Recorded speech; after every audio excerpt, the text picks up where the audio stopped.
The Elves and the Shoemaker. Once upon a time there was a shoemaker who lived with his wife in a small room behind their shop. They were good people, but they were old and poor. One day the shoemaker said, "We have only enough leather to make one pair of shoes, and no money to buy any more," added his wife sadly, shaking her head and looking worried. The shoemaker cut the leather for the shoes and left it on the workbench. "I'll sew the shoes tomorrow," he said.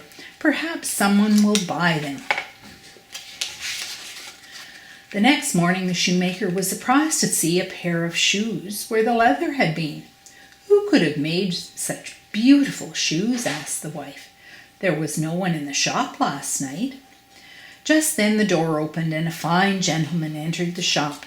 "What very fine shoes," he said. He paid a good price for the shoes and took them home. "This is enough money to buy leather for 2 pair of shoes," the shoemaker said happily. That night the shoemaker cut out 2 pair of shoes. Then he went to bed and slept soundly. In the morning the shoemaker found 2 pair of shiny shoes on the workbench. Before he could tell his wife about it, 2 customers came into the shop and bought the shoes, also paying a good price for them. How happy the shoemaker and his wife were. Now they had money enough to buy leather for 6 pairs of shoes. That night the wife watched the shoemaker cut the leather and place it on the workbench. "Let us stay awake tonight and watch," she said. "Perhaps we shall see who it is that makes the beautiful shoes." So they hid behind a curtain and they waited and they watched. They were just beginning to feel very sleepy when their clock struck 12. Suddenly they heard a swish and a thud, then a giggle, and 2 merry little elves slid through the open window on a moonbeam. The 2 little elves scampered straight to the workbench. Chattering merrily, they began to sew the leather.